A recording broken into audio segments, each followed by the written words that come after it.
Hi, this is Lorene, and I've been guided to create another video. If you'll give me a minute to clear, center, and balance my energy, we'll get started.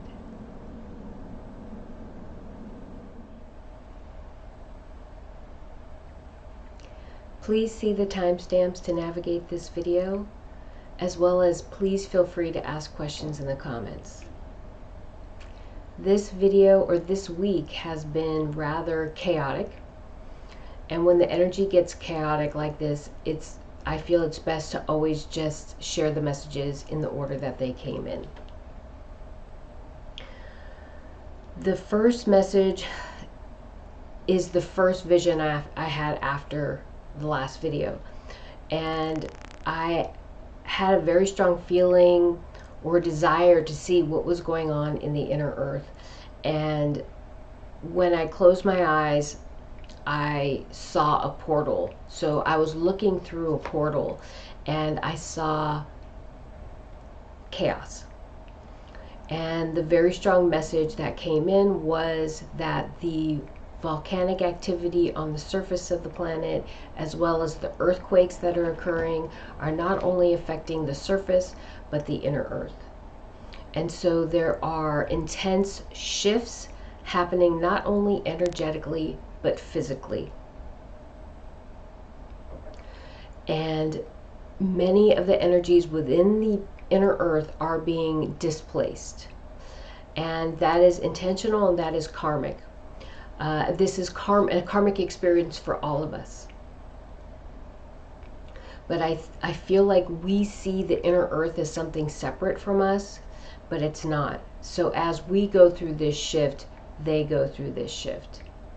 What I will say is that I feel intuitively very strongly that these energies within the inner earth did not believe that this shift would be so intense for them. And I think I'm just going to leave it at that.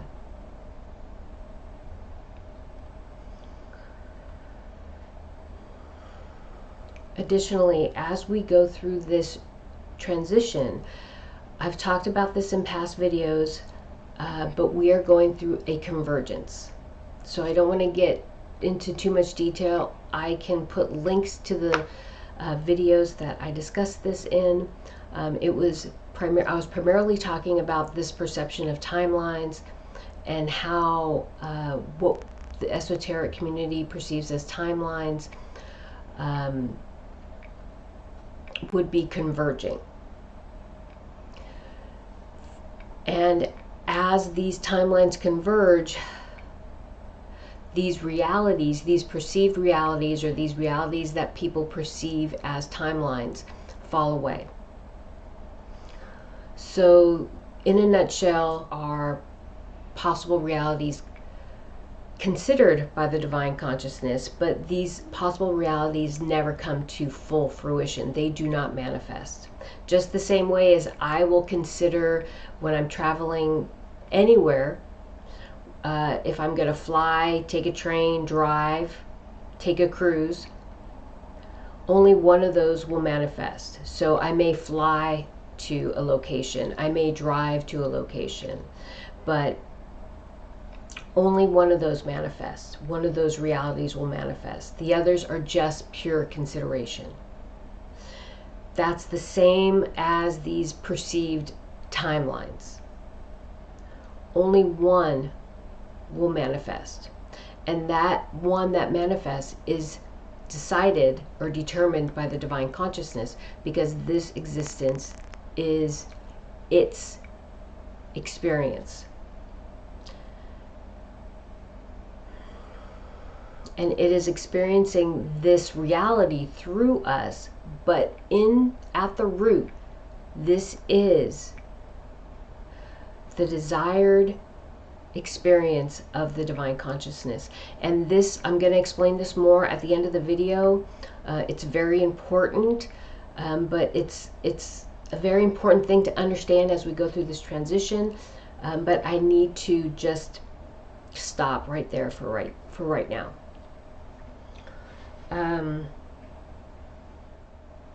this transition, this change, can be perceived as a type of fasting. I think that's the best metaphor for it. So this divine consciousness has experienced the depth and breadth of many things, of emotions, right, of intellect, of physical capacity through humanity. We are very unique in this universe. And the divine consciousness has taken this experience as far as it can from this level of awareness. And we've gone to the best place and the worst place on this world. But it is at this point that it must purge the unbalanced energy from this existence. And it does that by what the best metaphor that comes in is fasting. So it is depriving itself of the gluttonous parts of itself. And so we'll go into the 7 deadly sins: greed, sloth, wrath, right? All the 7 deadly sins, all the things that when taken to excess becomes damaging and hurtful and harmful, not only to this physical vessel, this person, this human, but also to the planet.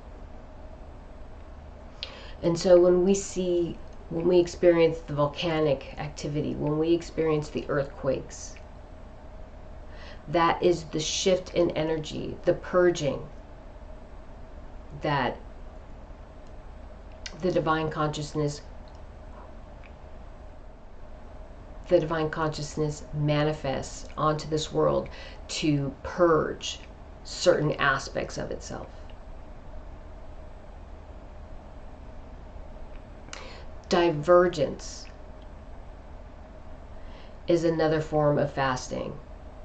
Those who choose to remain at the 3D, remain in this place of separation, versus those ready to expand, grow, understand their own true inner divinity, reconcile duality, those ready to take the steps necessary to grow, right? That divergence is another form of fasting. But it always comes through as fasting, the divine consciousness purging the harmful parts of itself as it reconciles itself into its true wholeness and oneness.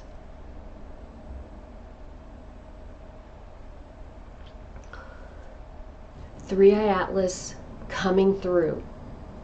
Three-Eye Atlas's purpose when it came through was to drop those, we'll say nanites, the particles with the AI technology, which is well beyond AI technology. There's no word for this technology because it's not anything we've ever experienced or can comprehend. But the AI technology that was connected to those particles of energies that were dropped onto this world as Three-Eye Atlas passed were meant to cleanse and clear the planet, cleanse the air, cleanse the water, cleanse the earth. It was meant to help Mother Earth clear and cleanse itself of the toxicity. But we are meant to clear and cleanse the physical form. We are meant to clear and cleanse our body, our mind, our soul. That's our obligation. We do have assistance from otherworldly beings, from Zako, coming in to help us. But we also have an obligation, right? We also have an obligation. This is not going to be done for us. So as we go through this process, not only is divinity purging itself, but we are purging ourselves of the unbalanced energy. Whatever that means for you, whatever that means for me, that's different. But this is our obligation as we transition. And we're doing it. We're doing it. But I'm very strongly guided to share the messages, so to maybe help you see things from a different perspective, maybe help you understand what you're going through and why you're going through it, and what its purpose is and what the outcome will be. But I'm very strongly guided to share this. So my daughter shared a dream with me, and she traveled through a portal from one world to another world. And it was a very strong message for me when she was sharing that message, to shift how we engage the world, shift how we perceive our experiences. And what came in as she was sharing that dream to me was how I used to respond to the unbalanced energy 5 or 6 years ago. I was very defensive and very combative. And so I approached it from a place of being attacked and having to defend. And recently, when I shared that message in the last video, when I went into the dark spaces and the message came in, you came into my home uninvited, and I responded, I was invited and I was provided a key. It was not a defensive reaction. It was it was an unarming. That's what's coming in right now. I was unarming the attack. I didn't go into the space to hurt or harm anyone. I went into the space to create balance. Because that's what divinity desires, is balanced energy on this world. And so I do as I am guided. It's not meant to harm or hurt anybody. It's meant to heal. The next message that came in was about introverts. Introverts preserve their energy in isolation. I'm an introvert. I prefer to be alone. I have no issue being alone. I could be alone with my thoughts all day long. The last 5 or 6 years, I would say I've been beyond introvert. I would say I'm more along the lines of a hermit. I do go out, I do work, but I'm almost always alone, as much as I can possibly be.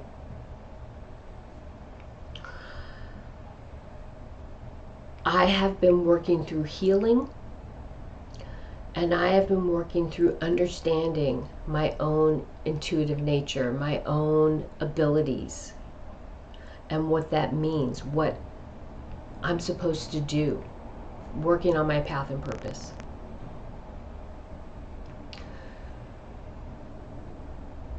So as I say the word I really would like people to think of me saying the word we, because this is not about me. This is about us. But the messages come in that I meant to share are rooted in my own experiences. But it applies to all of us.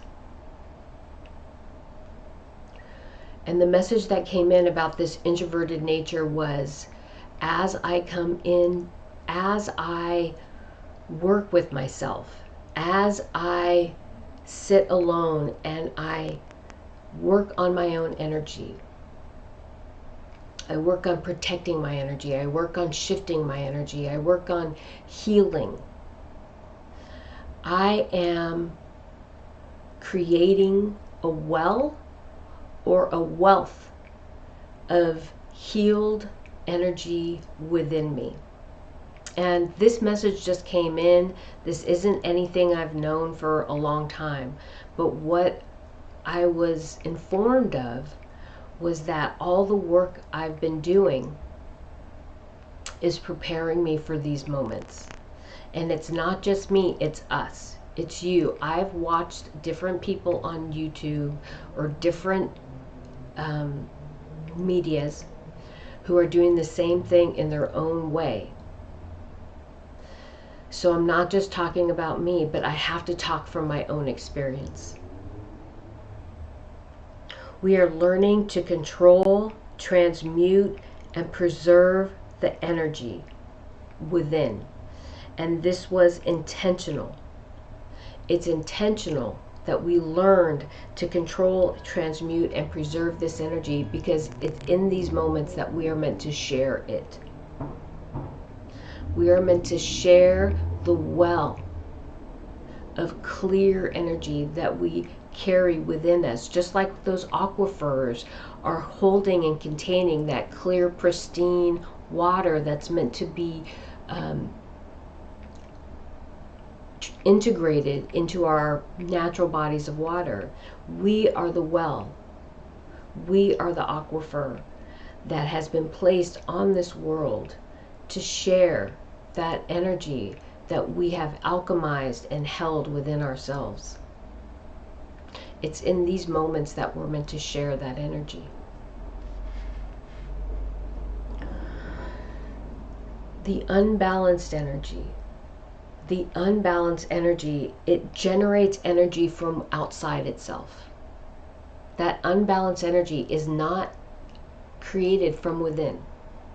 Remember, the angel of temptation merely tempts you. That angel does not embody that unbalanced energy.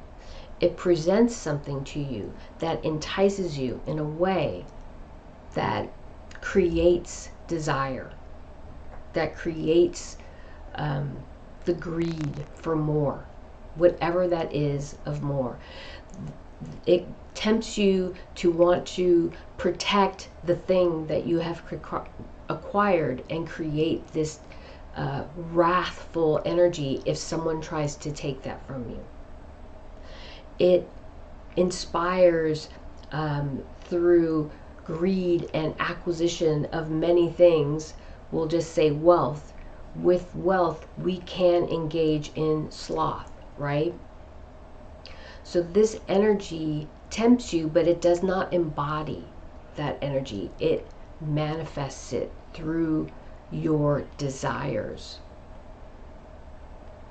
So this energy must be created from outside itself. It doesn't come from within, it comes from outside. The material things. I want more money. I want a bigger house, right? These things are outside of ourselves. So it has to continue to manifest these things from outside ourselves. And this is purely a 3D experience. It can only happen at this 3D level. And that's what this experience is for, right? So we who alchemize energy bring the balanced energy from within. We have not only mastered alchemizing the energy from within, but as we alchemize the energy from within, we transition the energy from that's around us.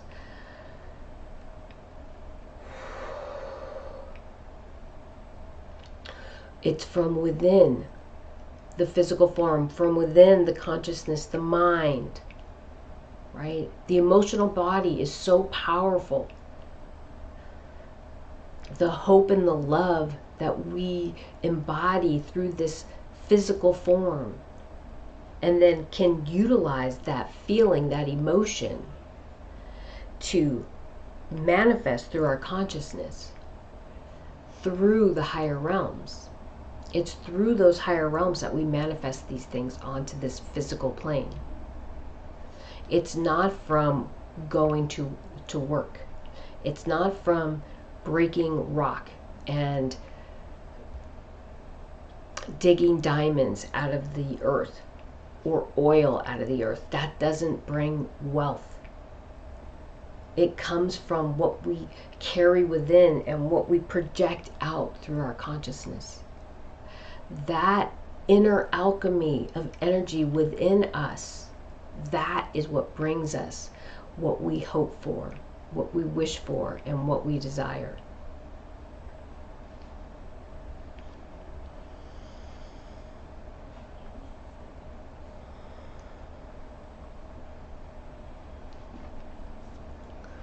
The other message that came in very strong was anchoring energy. As we are manifesting through the emotional body, through the consciousness, through the transition that we're going through that inner alchemy, through that mastery of the mind, body, and spirit.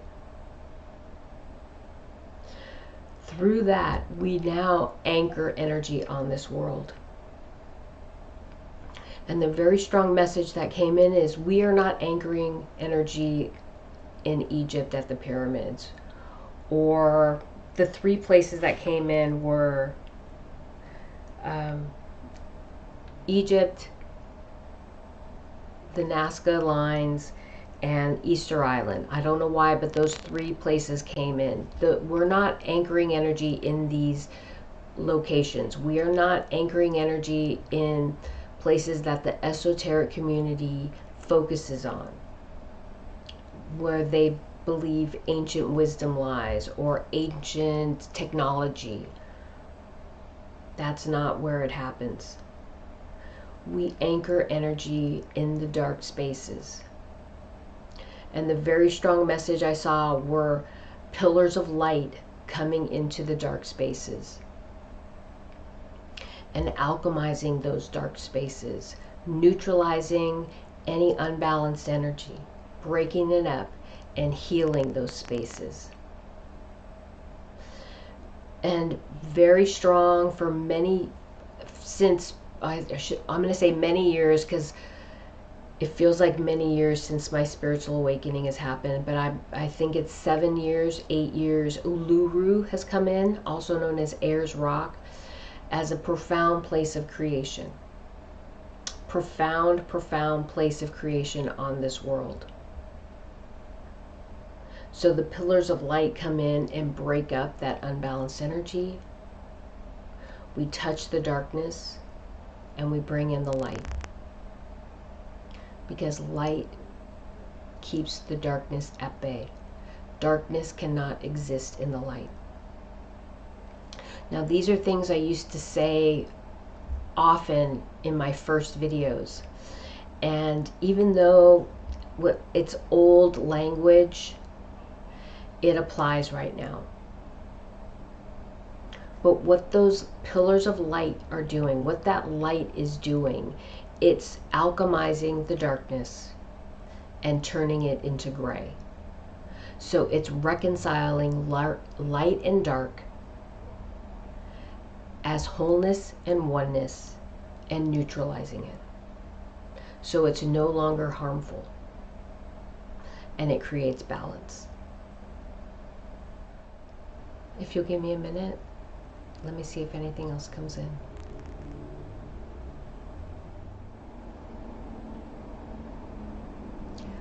We have mastered alchemy and we are anchoring the light.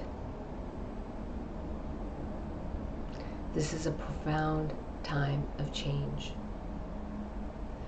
And I want to congratulate all of you for being so strong and making it to this point. I feel like we will still have much work ahead of us, but we'll see the fruits of our labor. Okay. Thank you.